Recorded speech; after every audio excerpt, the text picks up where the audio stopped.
This is our presentation for the completion of our activity in the subject PE4 with our dearest instructor, Manglani Palmes.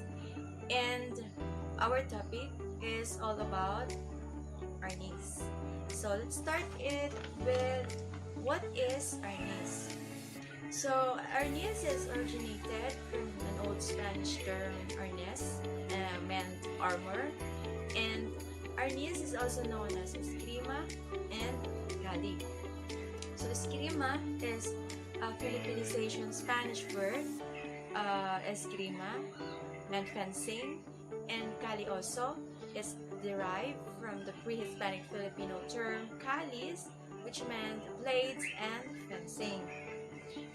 So Arnis is the official national sport in the martial arts of the Philippines, and it is also a combat sport that defend oneself from attacks using hand-to-hand combat and disarming weapons in weapon-based fights. So Arnis is created in a defense system. So it is not only in sport, but it teaches individuals to protect itself, to defend itself, and for survivability. And for our further knowledge about Arnis, let us have Mr. Lumpuan for the history and the origin of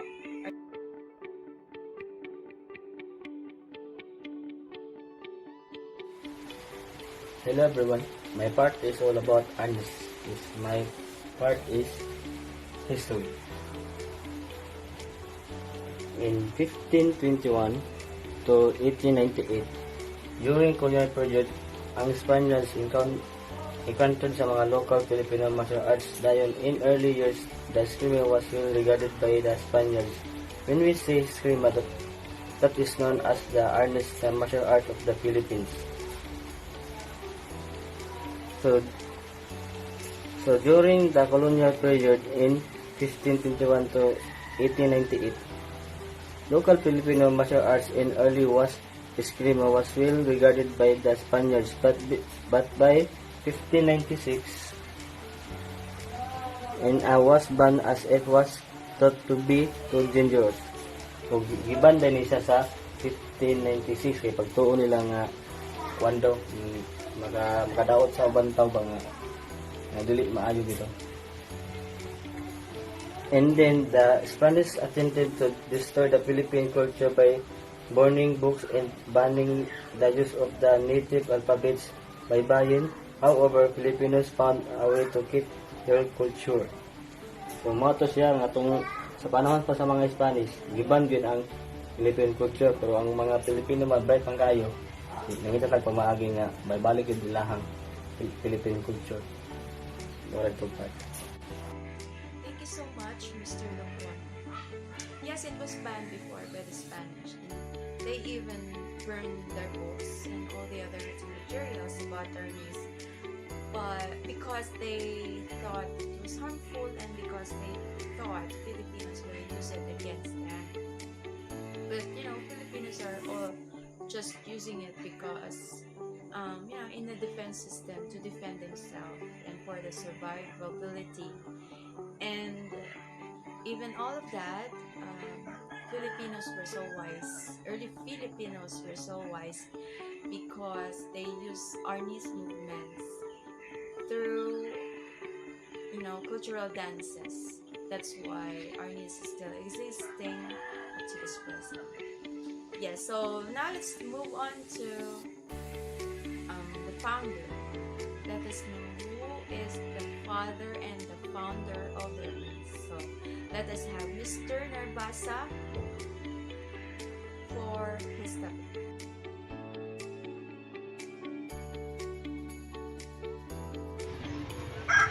Do you know who is the founder of modern Arnis? He was named Remy Amador Pisas. He was born here in Philippines on December 19, 1936, from Hinigaran, Negros Occidental. His father's name Jose B. Prisas and her mother's name Lucia Amador. He was a popular Filipino artist. On 1974, he moved in the United States. In 1982, he was inducted into Black Belt Hall of Fame as Instructor of the Year. He also published several books and videos on modern Arnis and recognized as father of modern Arnis. He was died on August 28, 2001 in Victoria, Canada. He died from brain cancer, and he has two sons. Named the oldest is Ernesto Prisas, and the youngest was named Roberto Prisas.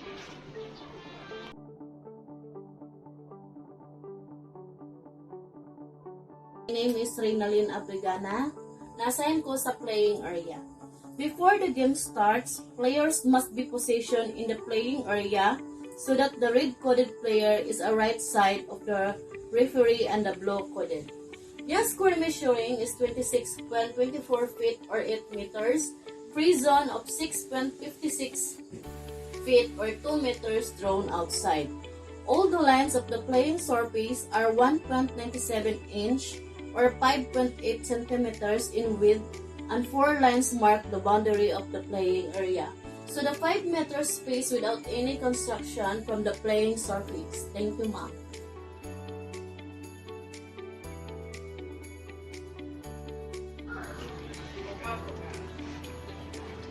Let's proceed to people.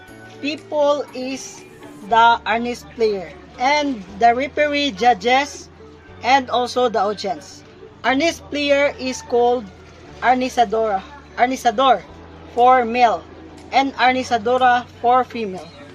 And there's a level to Arnis player from the lowest to the highest.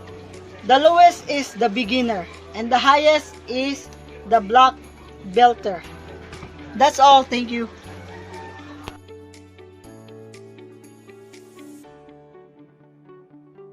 My topic is about the equipment of Arnis. Arnis, Kali, Eskrima are all part of the same art depending on the location, dialect, and type of training. The one interpretation common to all of them is that Kali is the mother art of Arnis and Eskrima. Moreover, Arnis focused on the knife, including the dagger, sword, and any other form of blade before, whereas Eskrima is based on the baston or stick. Therefore, the equipment used in Arnis is 1. Impact weapon, baston. This is the most basic and common weapon in Arnis. Traditional common material used for wooden baston are usually rattan, kamagong, and bahi wood.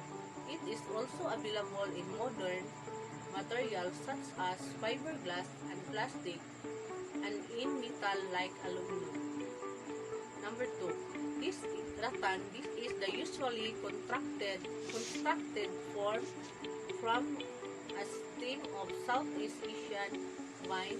This stem is hard and durable yet lightweight that makes the weapon useful for defense against blade. At present, fighters use padded baston.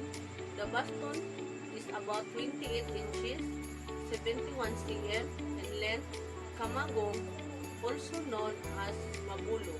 This is a dark, dense, expensive type of wood, known for its hardness and weight. Kamagong is also an endangered species of ebony wood. Number 3. Bahi. Bahi is the type of wood made from the heart of a palm tree. It is similar to kamagong but is made of a porous material in weight and density. Each weapon, knife, dagger, spear, etc. are each weapon used throughout history for combat, hunting, and ceremony. Headgear, it is a necessity is Arnis combat. It is covered with high grade, literate, and vinyl that is printed with ethnic art. Its materials provides vital protection from heat strikes, and a multi-techniques metal frame is developed for impact protection.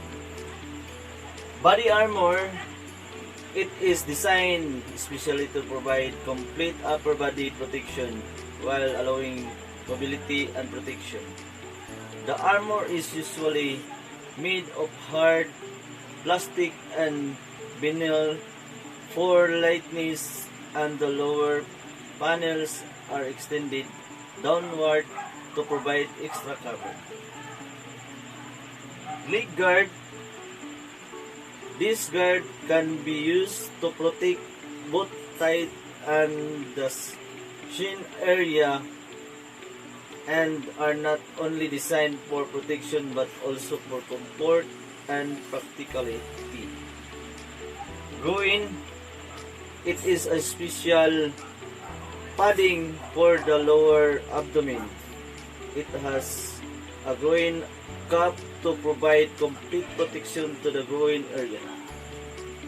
Hand gloves, it is a thick rubber protection which serves as a protection from strikes as the stick is held in hand. Its open palm design ensures a stable grip and finger flexibility for impact absorption. Arnis clothing. The basic Arnis uniform is made from twill fabric which maintains durability and comfort. It is especially designed after classic Arnis uniform with velcro straps to close the flaps easily.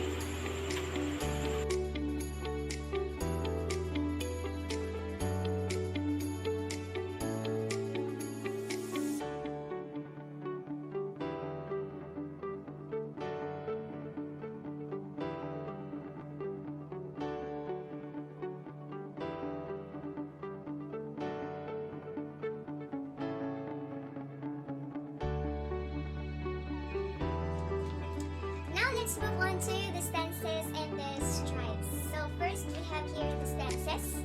So a ready stance, attention stance, forward stance, oblique stance. So first we have the ready stance. So ready stance is commonly used when standing at ease during competitions, tournaments, or even in training. So first you have to stand with your feet apart, parallel to the shoulder, with both toes pointing forward, and the knees, the waist, and the body is also facing forward. So both hands should hold the sticks on both sides. So that is ready stance. So let us have the attention stance. So attention stance is commonly used in preparation for courtesy or bowing.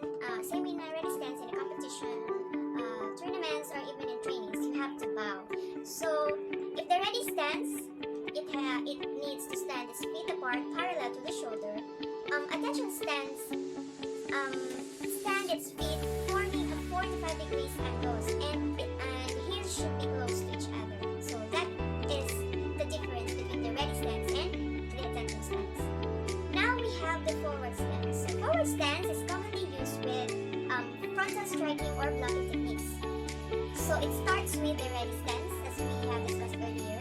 So move one feet forward until the knee and the toe are in line to each other, and also both toes are pointing in front. Not only the toes, but also the waist and the body is facing forward. So that is the forward stances. So it can be the right foot lead, which is the right foot forward stance, or it can be left foot lead, which is left foot forward stance. So it depends on the players or in the practitioner which hand is easy for him or her to use. So in this picture, we are showing the right forward stance. So next is oblique stance. So it is commonly used also for forward blocking and evasion techniques. So it starts also with the ready stance. So you need to move one foot forward and 45 degrees away from the body until the knee and the toe are in the line to each other. So both toes are pointing in front, and also the waist and the body is facing forward. So it distributes the weight or center of the gravity to both legs, and the body should not be too low or too wide, otherwise it will imbalance and may cause fall. So kailangan sa ating leg formation, we have to balance, and that's why stance is very important because it teaches us the movement, the balance, and also the range, because in training it is a crucial part because these things kinahanglan yun nato, need yun nato, because without the correct stance, without the balance, we cannot move correctly, like positioning ourselves for strikes and even using range effectively. Imbis kita ang strikes, kita noon ang natumba kay wa man na balance, especially na ang ato ang leg formation. So next is we have the straddle stance. So straddle stance commonly used for blocking. Blocking mo na siya ang defense.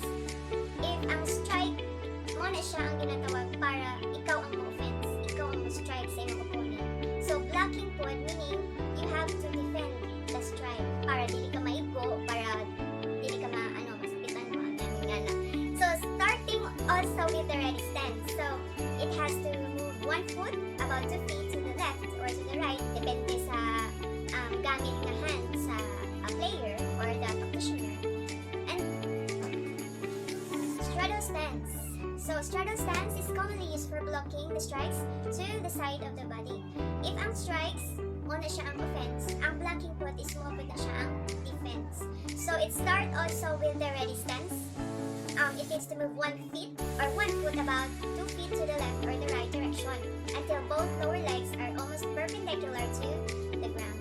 So ang straddle stance are also called the horse riding stance. So as we can see in the picture, so murag siya og kabayo but still holding the sticks. So next is the side stance. Nawala ni siya dili, pero ato siyang idugang ang side stance ug ang back stance. So side stance is commonly used for striking, deflection and evasion techniques. So start gihapon siya with a ready stance. And also it moves 1 foot about 2 feet to the left or right direction. Getting to the left or right direction is nagadepende ni sa player or sa practitioner. Kay namay ng uban left ang gamit na hand, right ang gamit na hand. So walay compulsory na dapat dili la right hand yun. It depends on the lead player. So next is you have to move your foot. It needs to be perpendicular to the ground also, like the straddle stance, while the other legs is extended to create a position like that of a side kick. So mura siya na side kick. So ang isa nasa likod, ang isa nasa front. Ngano, it calls or ginatawag na siya og leg formation para dili ma-outbalance ang usa ka player. Para naagya po siya a force na swing ang iyang hand. So ano na siya. Next, the back stance. So back stance are used for blocking also, pero pa backward evasion techniques.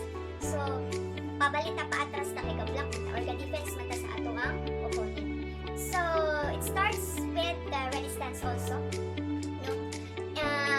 Move 1 foot backward, so paatras na 45 degrees away from the body. So medyo away din, bigkang kang kamay.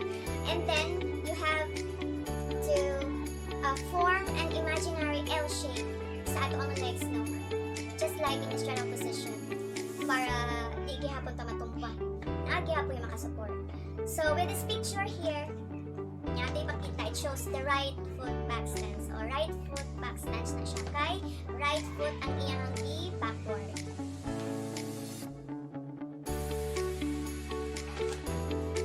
Now for our strikes, so we have here the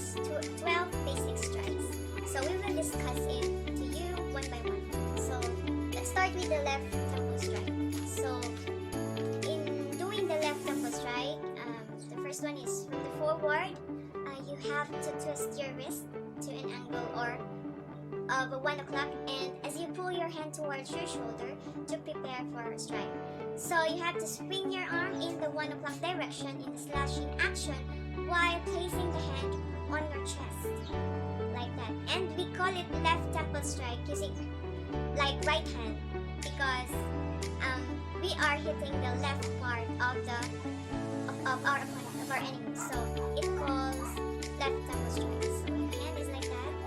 Your free hand in your we assume this one is a stick.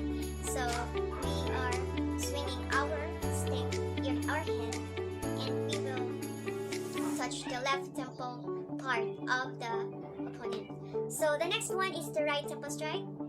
So this strike is similar to the first one, the left temple strike, but it follows the 11 o'clock angle, while the free hand is placed also on the chest and its backhand swing to the right temple to the enemy. So it is similar, and you are hitting the right part of the body of your opponent. So you will place your hand again on your chest like that, and if you are right-handed person, we will use our right hand as lead hand. So we will use that swing like that, 11 o'clock angle, like that. So next, the third one is the left torso strike. So this strike is extending the left hand, so our right hand, when striking to deliver maximum force. So when swinging the lead hand, or we will use it our right hand, the turning force must initially come from the rear foot, then followed by the hip rotation to make the blow more effective. So right leg strike. So this strike is similar to the left leg strike, but it aims to strike at the right leg of the opponent. So next is the left eye poke. So this technique is similar to the left chest stab, but the strike aimed at the left eye socket. Dili dyan mismo sa mata sa socket, no? And then the last one, the right eye poke. Just like the left eye poke, this strike or this technique is aimed at the right eye of the opponent. No, the right eye socket of the opponent. So that was the 12 basic striking techniques of Conclusion. Therefore, Arnis is a great martial art. Even though nowadays you will learn how to use stick self-defense, and also you will learn how to discipline yourself and to have patience.